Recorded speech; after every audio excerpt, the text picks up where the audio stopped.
Hola, hola, and bienvenidos familia. I am so excited. We have made it to the last episode that we are recording before the end of this year, 2025. And I wanted to leave you with something that actually changes your life. And so, of course, I invited Dr. Jenna W. Clack to join me today because, like I said, we want to change your life, not just give you a to-do list.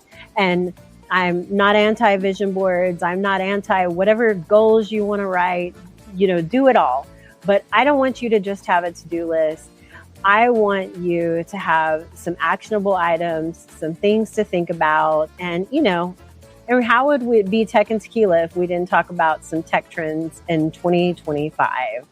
The other thing is, of course, this episode is for you if your tech made you feel like you needed a drink after work instead of, just a drink to relax, just to chill, just a nice sip. This episode is definitely for you. I love that. I like that. I feel like this episode can be for you if your body made you feel like you wanted to disappear into some sort of a blanket burrito for at least 3 business days. Also for you. Yes.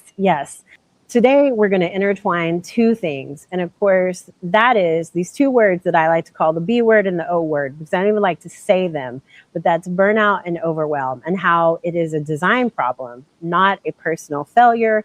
And of course, not a personality or a character flaw on your part. And then I want to talk about, and like I said, we're intertwining these, the big tech trends of 2025.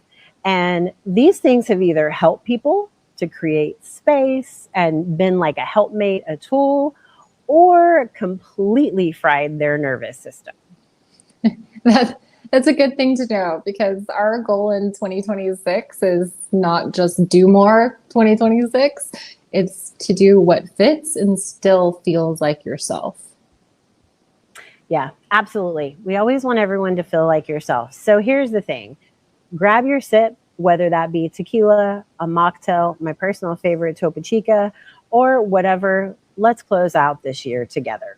Of course, we would be remiss if this is your first time listening to Tech and Tequila. In case you don't know who I am, I'm Kat Lopez Shelby. I am the founder of Shelby Technology Solutions and, of course, your Techie Chica. I like to call myself a local voyager, aka digital nomad.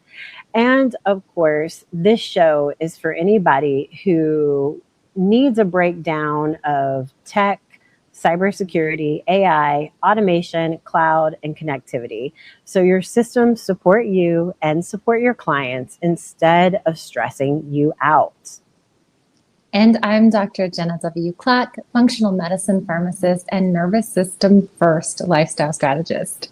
I help high-achieving humans stop using their body as the price of admission for their success.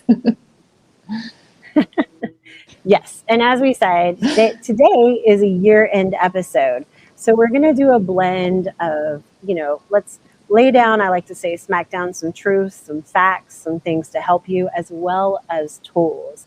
So what we like to say is con corazón, and of course, a little hard drive for you. That's good. And today we are making it gentle, perhaps más corazón, because you've done enough this year. So that's right. Now, traditionally we would have a tequila, but it is the end of the year. And for those who don't know, unfortunately, the plague hit my house a little bit over the holidays. And I say plague, aka the flu, I don't know, some kind of virus.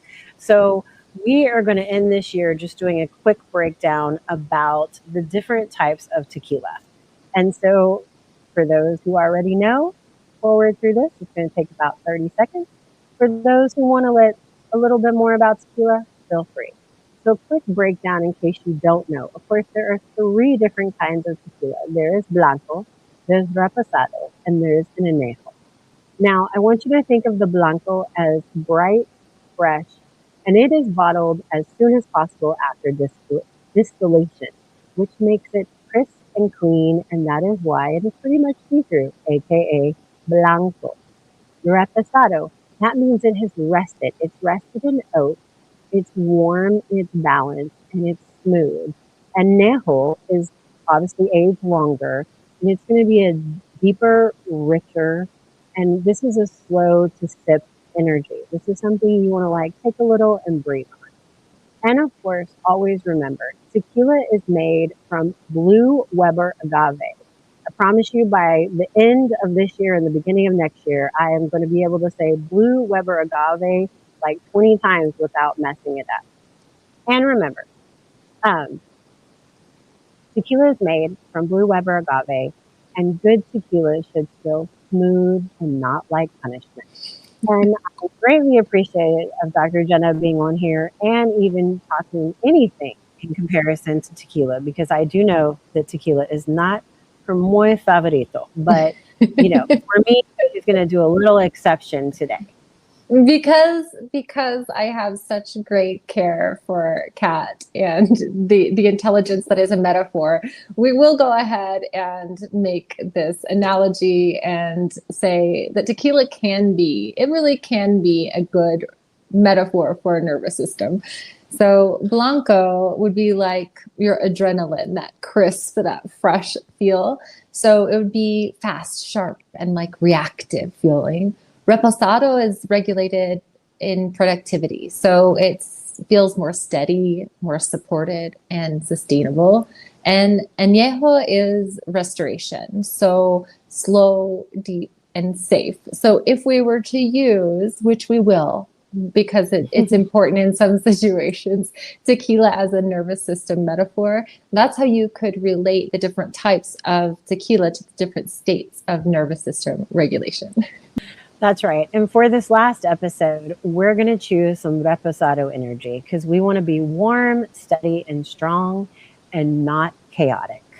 So sip responsibly, hydrate, and if you don't drink, this is your permission slip to make it a ritual anyways. A sip can be tea, a sip can be water, or a sip could be just a really, really deep breath, and Reposado would be the type of breath. That's right. Okay, so now let's talk about the real theme here, and that is, and I like I said, it's the B word or the O word, which is burnout or overwhelm is not a character flaw. So Jenna, you talk about burnout in a way that feels very different from the usual try harder conversation, or I don't even know if try harder is the full effect of this whole idea, but it's more like, I would say try harder, but it's more like you just need to do more, which seems very counterintuitive, and I really think it is counterintuitive. So can you explain what you mean when you say burnout is a design problem? Most definitely. And I think sometimes this can be kind of put off by certain systems or institutions or conglomerates of thought that it might be that you're doing something wrong if you do burnout, that you weren't disciplined enough, that you weren't motivated enough and not resilient enough. And I really hate to say that I see that, honestly, a lot of people, maybe even most people, think that burnout means they're doing something wrong, that they're not resilient enough, that they don't have the grit, that they don't have the ability to keep going.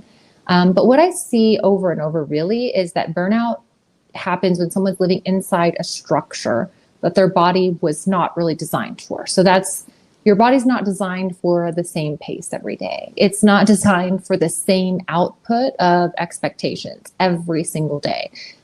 A lot of times there's just no recovery built in. And then we call it a personal failure when the system collapses. And I used to think that burnout meant I need a better morning routine, right? I've tried so many morning routines. I've tried every morning routine. It turns out I needed an entirely different life architecture. And when your nervous system doesn't feel safe, for me in a morning routine, everyone has a different space. But when your body doesn't feel safe, your nervous system doesn't feel safe, there's no amount of these like nervous system hacks or productivity hacks or workarounds, these, how you can be most productive. Those tricks don't work because you're not needing to ask, how do I push through this? Instead, you want to come to the question, what is my body asking me to redesign? Because design should support that biology. So the design of your life and what you're doing should support the biology, listening to the body, not fight against it, which is essentially what we do with all of these hacks and tricks and push harder, like you were saying. Mm-hmm. Yeah, so that's the key line there, right? Design should support your biology. And basically, like, what you're looking at is, you know, for me, like, if I'm going to translate that into something with tech, right, is a lot of people build their businesses with the same problem. And that's that systems weren't designed for the reality of how they work or how, like, actual humans work. So I think this last year didn't just expose this whole burnout and overwhelm, which, you know, obviously we have lots of things stimulating our nervous system all the time, right? But it exposed broken, like, workflows, broken communication lanes, and basically broken everything that lives in my head operations. Like, it has to get from here to paper to, like, some actuality in order to actually make things work. I love just thinking of that and all of the wonderful, you know, generation above me entrepreneurs that I got to study under and learn how to extract information and put them in standard operating procedures. So it is interesting. How do you move that information? So if you're listening to this and you're like, bro, I'm tired, right? You might not be failing. Your structure just might be incompatible. Before we shift into, like, tech trends, I want you to answer this in your head. What part of your day feels like it costs you the most to your nervous system? You know, kind of like what you were talking about, Jenna. Like, if you told me to add something to my morning routine, I would be like, unless it includes me being able to, like, sleep another hour, my coffee magically transport to, like, my table without me having to do anything, there's no morning routine that's going to, like, you know, make up for that, or ritual or whatever. And then after you think about that, I want you to think about this. Is that a you problem or is it a design problem, right? So I always say this, and this might be a little more on thinking of, like, a smaller thing just for, like, personality traits or ways. So I personally relax by going to the gym or by exercising or by doing something of that nature, right? However, I am not the kind of person that is going to comfortably be able to get up at 5:30 in the morning and be able to hit the gym and, first off, work out as hard as I would normally work. But if you get me at the tail end of my day as, like, a wind down, that works better with what I do. So, which is kind of like a small thing about that. But what about yourself? I like that. I think, like, what you're listening to your body, right? And when your body can speak, it might say something like, I don't need more discipline. I need more safety. I need more rhythm. Like you're saying, where does that fit in the rhythm of your song? All songs have different rhythms and breaks and bridges, and that's what makes them interesting, and what makes them refreshing, and it's what gives them the design to get their message across. And so that design is allowing you to flow and avoid the B and the O word. We're going to have a whole glossary of words that we just know by letter. However, like, that's what it is. It's listening to, maybe your body is saying, I need more action. And maybe your body is saying, I need more recovery. Mm-hmm. Absolutely. Absolutely. So one of the things we're going to talk about is some of the tech trends that, when they're used right, they can actually help to support you in, like, fighting these things, or just in generalized support, right? And one of the things that you've said, Jenna, is that confidence isn't just a mindset. It's the body. What do you mean by that, especially with your voice? I love this. It's very interesting because some people will say they can even know if they're going to like someone by their voice. And over the phone, in the old days when I was always pharmacist to doctor and patient, you can understand a sense of community. You can hear who someone is a lot of times by their voice. You can hear if something's going on with them by their voice, right? We communicate a lot. So most people think that your voice lives in the throat, but really your voice is more of a full body event. Because if your nervous system doesn't feel safe being seen or being heard, Your voice will tighten, it'll almost disappear sometimes, and it can feel exhausting to communicate. And in that case, we usually will call this like a lack of confidence. But confidence isn't a personality trait, it is a psychological state. So if your body being visible drains you, if your voice being heard, it can feel to you the same way. So if being visible, being heard drains you, it's not really a flaw, it's feedback. Your body is saying like this pace or this format or this expectation is not compatible with me. So instead of forcing like a confidence, I would look at safety and at support and recovery, because when your body feels safe, the voice naturally shows up, which is why it shows up where it is best heard in the situations where it's resonant. I love that, because obviously I would say, I laugh when I say this, but in 2025, visibility got louder. I think if anything, there's more content, there's more platforms. I kid you not, I was just saying to somebody the other day, because they were describing, like, we were talking about their social media strategy, right? And they work in a similar thing that I do. And I said, well, from what you're telling me, Substack sounds like what you want to do. And they said, what Substack? Like, you know, there's so many different platforms. Uno más. Yeah, uno más, just one more, just one more. And of course, you know, we have AI generated everything under the sun. So one of the things that this leads to is how to protect yourself, like your identity, and of course your voice dignity, and being able to show up across all of these different platforms, if that's what you choose, or maybe one, or it could be like myself. I have a personal favorite platform, which I won't say on here because I don't want to, like, you know, got to be open to everybody. Let's just say that, you know, nobody's my favorite child. It's the child that's in front of me that's my favorite. But it's, you know, how do you have the capability to show up, right? And to be confident and to do the things to make it easier for you.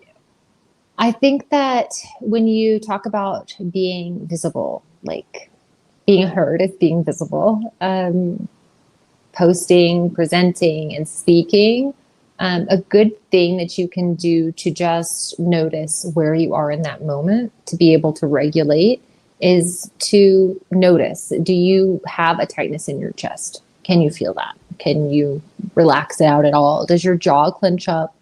Is it your belly? Does your belly lock in? Do you feel like there's a tightness in your stomach? All of those things are different types of safety signals. So what you don't want to do is push harder, try to ignore it, walk out there, possibly vomit on stage. I'm sure it's never happened to anyone, right? So the move isn't push harder. Don't faint, you know, because you locked your knees. Don't come out here with this squeaky voice and not, you know, like don't scare everyone like Jenna just did. So it's not push harder, and it's feeling like the container could be smaller for you in that moment.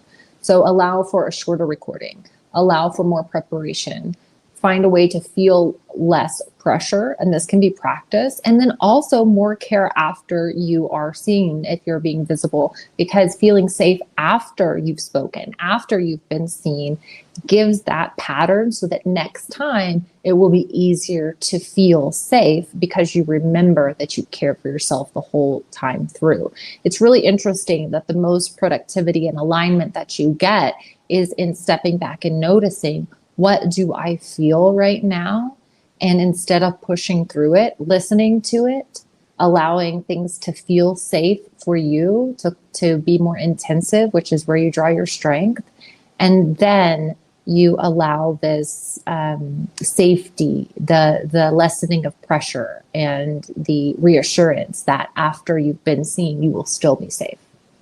Yeah, and I love that. And just like FYI, because you did speak about this, if you are someone who thinks that you get like a little rumblies in your tummy, or feel like you might vomit when you're going to speak in front of people, or I know somebody that gets really nervous before a podcast. I mean, if you know that about yourself, let's not have a big, gigantic, lunch, dinner, whatever. You don't want to intensify the stress prior to it, making you think about it. Good point. This is your time to pick up a very light protein snack beforehand. There you go.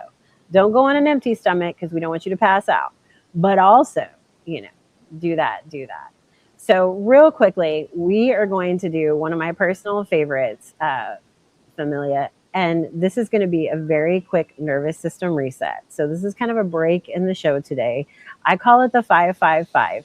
But Jenna, why don't you walk us through this?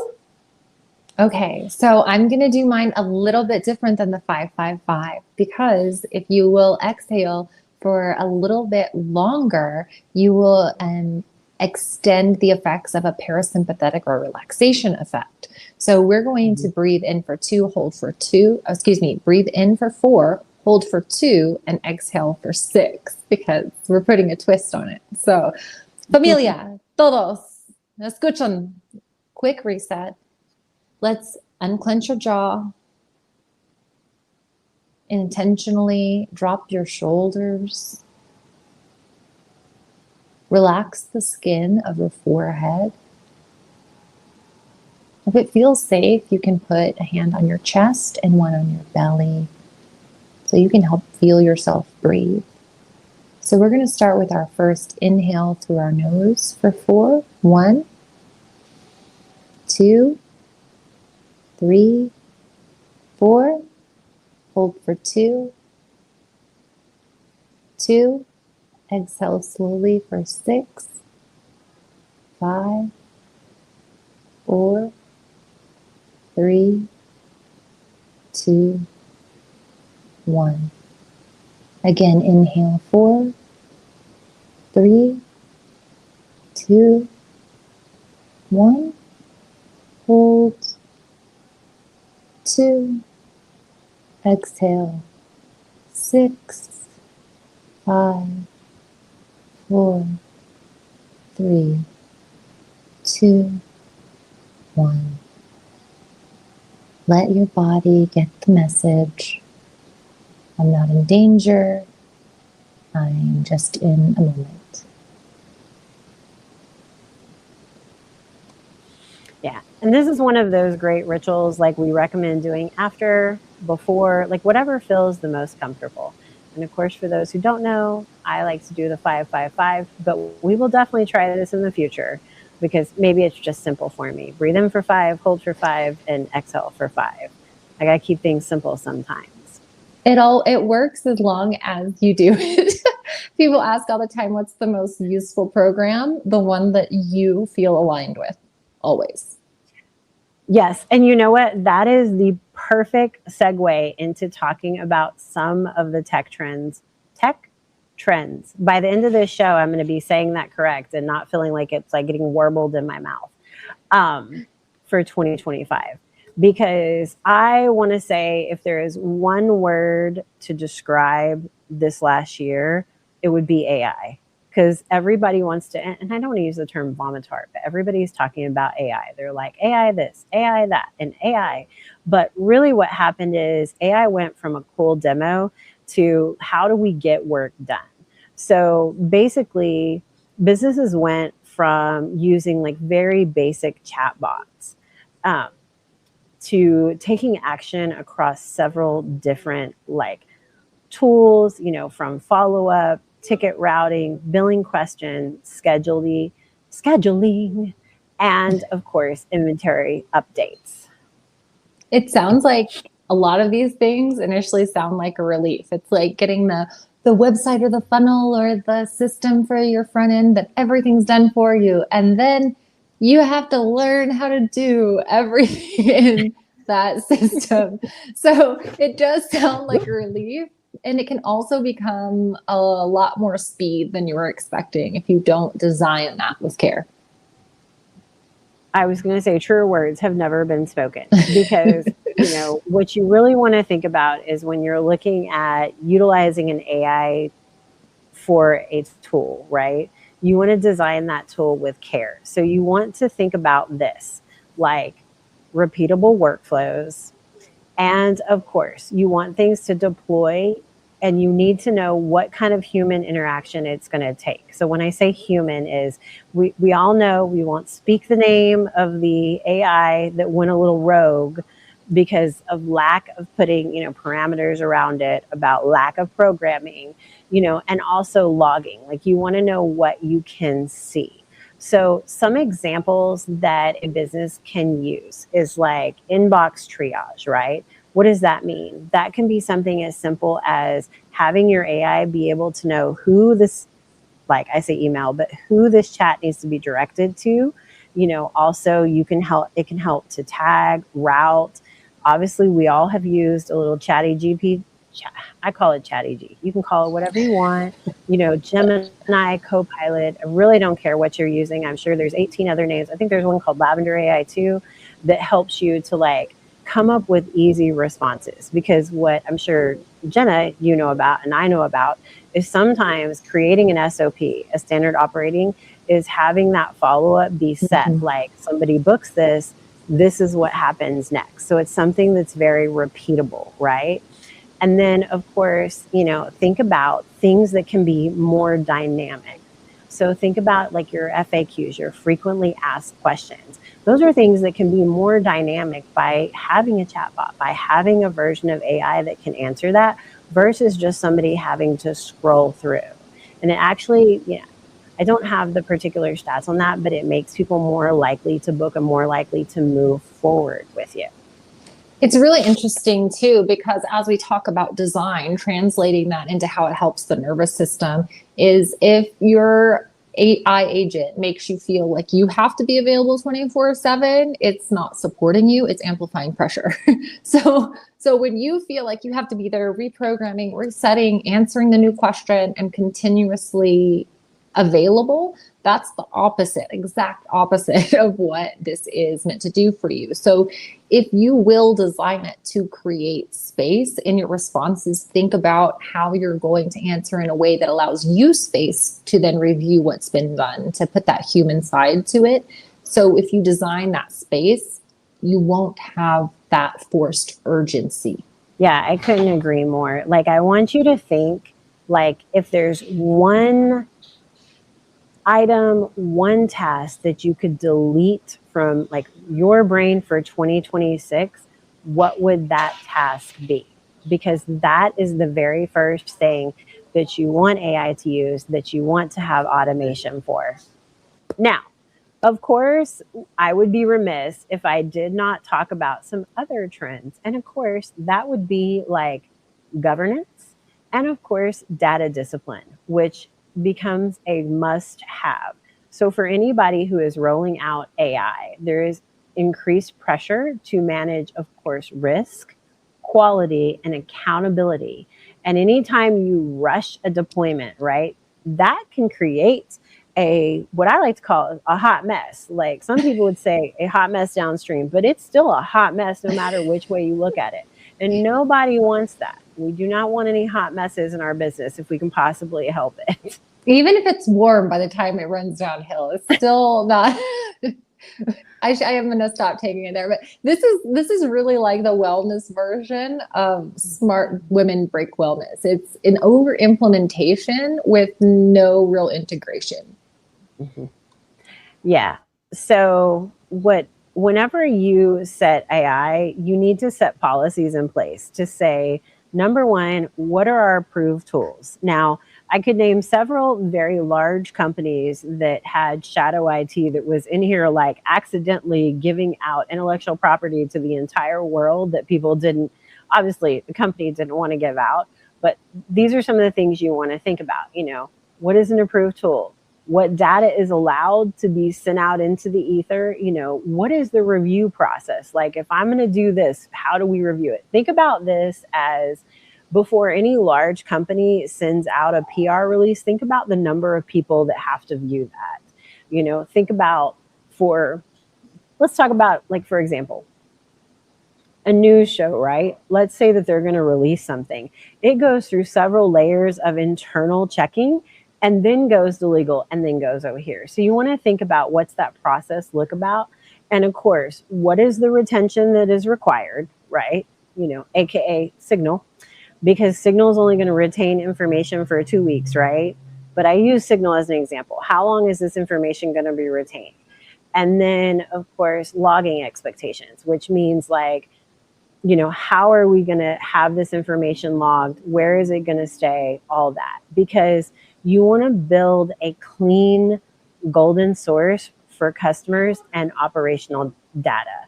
So one place where the truth lives. And of course, we all have goals, but no more than 4 spreadsheets fighting over each other, trying to have this information. And obviously, spreadsheets may not be what you're utilizing, but you want to think about what different programs and applications. You don't want more than so many trying to have use of the exact same information.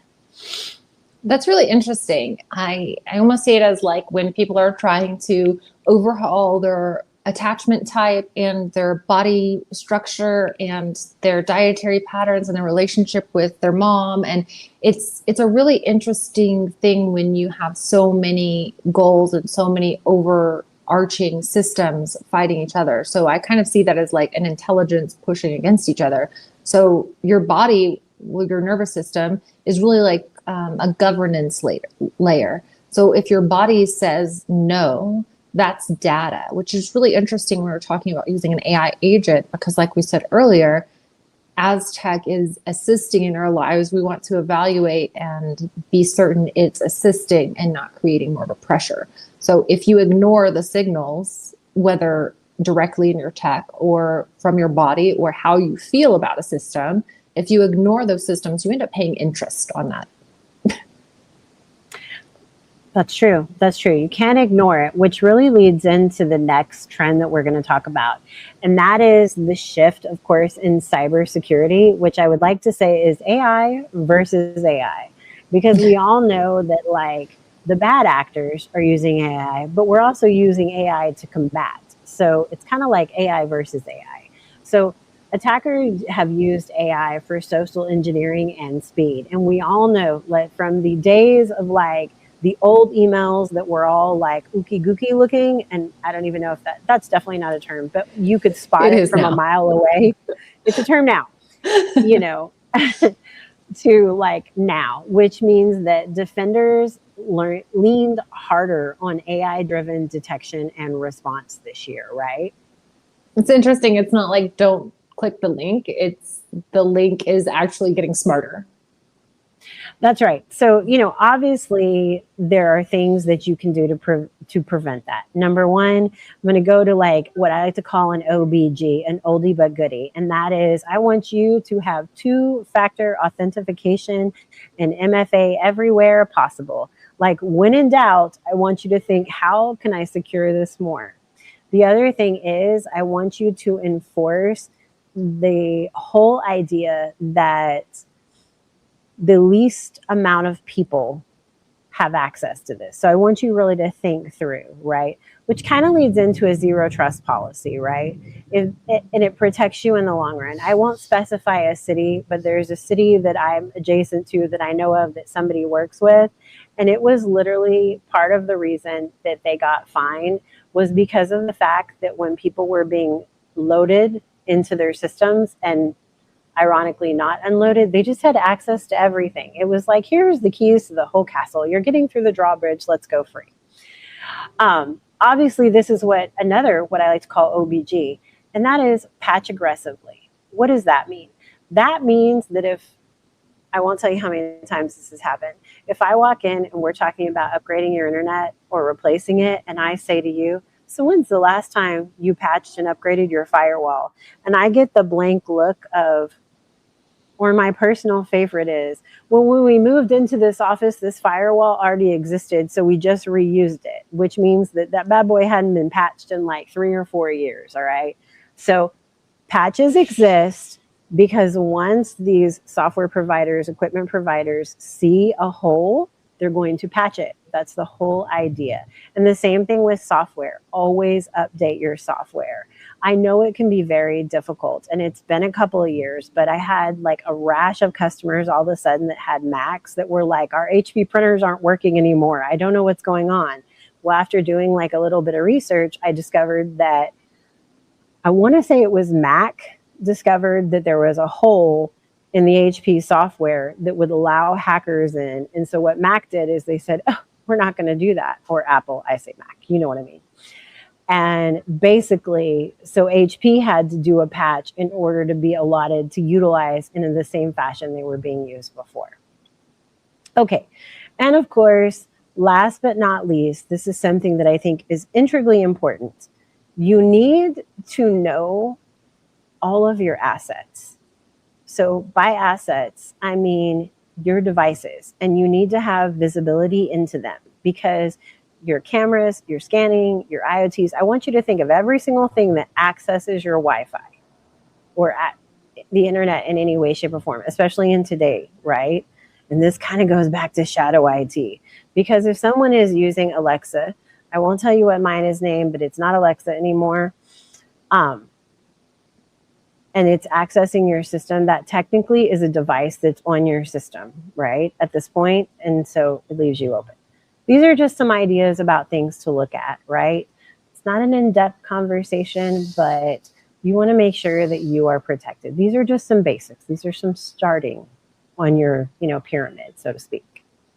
It's interesting that you went into the detail that you did, because I think it's helpful to imagine what some sort of a breach might look like, not in a big scary way, but there's even a movie we watched recently, something about the most average woman on earth, where all of her devices were breached, and the impact that could have on your life hypothetically allows you to think, oh man, I haven't looked at these very basic things. And sometimes just having security around that checklist that Kat mentioned, knowing that you have looked at these things and have you closed the doors? I closed the window. I didn't leave the window open at night on a busy street, right? And so the nervous system translation for that is really that security reduces your anxiety, and the uncertainty of not knowing can be absolutely exhausting. Yeah, you couldn't have said it more true. Like, here's the thing, and I always say this is universally, I've been saying it for years, so don't take a shot, because if you did, your liver would probably be dead by now. But you cannot bury yourself like an ostrich in the sand and pretend like stuff doesn't exist. It's going to exist. And so if you don't address it, or you don't find where your holes are, so to speak, you're going to have that low form anxiety rumbling in your system all the time, right? And here's what I always say. There's all these different, this is just like a very basic thing, but I always think about this, is that I've had customers try email defenders to block out phishing or whatever. And generally they'll do like a 1 month free or 2 or 3, whatever. It depends on the time period. And then they'll be like, let's say it expires and they didn't move forward. And all of a sudden I get a call from them. They're like, oh my gosh, overnight, I went from not having any spam emails to now I'm having a ton of them. And they're like, I'm like, yeah, because it expired. What you were using was blocking all this from coming in. And while these are just spam, but they're also preventing phishing, or they're giving you the capability. Like, I get this thing that's a phishing email at least once a week. And as soon I go in, I click and I say, report as phishing, report as phishing, So, and occasionally I'll be very transparent. If I get it enough times and I see that it's a legitimate company, I call them and I tell them hey, do you guys know that somebody is out here acting as a bad actor on behalf of you? So sometimes I call and they're like, yeah, we know, we've tried everything. But I want you to think about that. It's really about self-care. It's about doing things to prevent it. And, knowledge is power. Let's face that.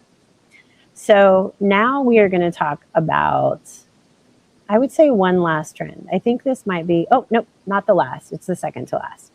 And that is having your infrastructure be ready, right? So when you think about infrastructure, think about it as this is your compute, your network, your power, right? So when we think about AI, you want to think about workloads that push low latency data movement, right? Heavier compute and more robust planning. So here's what you're going to do. I want you to map these workloads out and where they should run. I want you to think, do I want them on cloud versus edge versus on-prem? And then you need to budget for the real needs, right? And when we're talking about budget, we're talking about connectivity, security, capacity, and of course, energy considerations, right? This is about planning. No, it's just energy considerations. I thought that's so across the board. The energy considerations, think about when your computer gets super hot and overworked from the load of data information being processed at that point.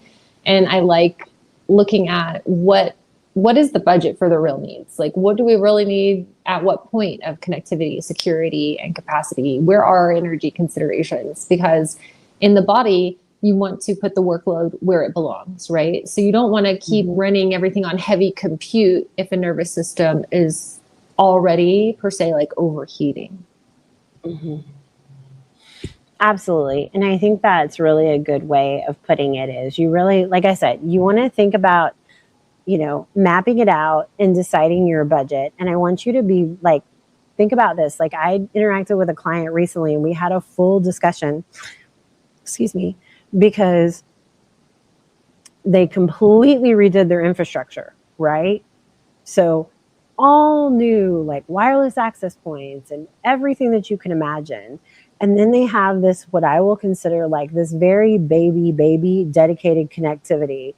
And they're like, yeah, but we can't stream such and such. So they couldn't stream things when they were having these big shows. And I'm like, yeah, because even with all this infrastructure, your connectivity is not going to allow you to do that. So it all has to kind of intertwine and work together. So I like that. It's like, I can't take on 4 more clients when I haven't slept in 7 days. Like it's not, it really does translate into something that can help you see all sides of it. I don't know why this just came to my mind space, but for those who have ever seen Parks and Recreation, there's this whole scene where she's talking to her boss and she's like, so you know how you like me so much because anyone who calls and you don't want to have appointments with anyone, I always tell them like I make it for this certain date, which happened to be March 31st. And she's like, and he's like looking at her and he's like, so she's like, I didn't think that March 31st existed. She's like, I thought it was like one of those like months, like February. And he's like, no. And he's like looking at her dad and he's like, how many appointments do I have today? And she's like, 93. 93 appointments today. This is a lack of planning. There you go. That is a lack of planning. Or inaccurate planning. That actually, honestly, like that's a great analogy, Kat. It's like trying to make it fit. Work harder. You should just work harder. Yeah, just cram it all in. All right. So I will say the last trend that we're going to talk today about is being focused on efficiency. And of course, everybody wants to reduce, technical debt because complexity rises. And let's face it, leaders need some stability. So here's some things to do. So standardize what your monitoring looks like. Automate top recurring incidents. Here's the thing. And the only example I can think of off the top of my head, I used to have a customer, I don't know what transpired in this. Maybe they needed to do some kind of like dance around this equipment, but I swear every 4 months, this one thing would go out and we couldn't make heads or tails. It would just go out. But every 4 months, like clockwork, we'd be like, we're back out there because it is going out. And it was like, we've done everything, and anyways, so that was my little side note there. And of course, run a 90-day tech debt burn down. So look at things that are basically their reliability drains, right? So I won't name any names, but I had a particular client recently who just for the life of them did not want to upgrade this particular system that they utilize. And I found like 3 people to come work on this legacy hardware that nobody had anymore. And every single one was telling them, no, you have to replace it. You've got to fix it, right? And that's what I'm talking about. If you have something that repeatedly people are coming out to fix, it might be time to actually replace it, right? It might be time to look for something better. And 9 times out of 10, I'm going to tell you it's probably cheaper than what you've tried to spend kicking that bad boy. I'm laughing because most of my experience from tech comes through pharmacy, and I'm remembering our IVR system and the connection to the server that, I mean, eventually you realize how many hours am I spending being down and out of business and online with tech support because I'm the one with the passwords, and calculating that out. It's interesting to think about creating that as a structure, because that really does help to prevent the issues in the future. So I don't know, all of your little how to do's, or what to do's, I should say, this episode have been really straightforward. So if someone's like me, or even if you know more than I'm basic entry level on tech, really, I know more than I think I do and less than I think I do. However, these are really straightforward, good what to do steps. So that's a really good review, Kat, honestly. And really, it's the same approach that we look at in healing. You don't fix everything at once. You look at what the biggest drain, and what I would say is what is your rate limiting factor, and you stop the leak of the drain, or how I would say is you would optimize the situation to increase the rate. So you're going to start with the thing that's impacting you most. No, I couldn't agree more. And I think you really you want to think about your tech. Obviously, and I always say this, Tech and Tequila is all about that. We want you to enjoy your evening. So you're going to wind down with family, have a nice drink of tequila. You are not leaving the office thinking, I have to have a drink to relax myself, right? I don't want anybody doing that. But that's the whole idea, is that you want your tech to be a benefit, it's bringing something to the table, whether that's customer experience, whether that's making your life easier, any of the above. And, I can think of so many things, but if I continue to talk, this episode will be 2 hours long. So I'm not going to do that to everyone.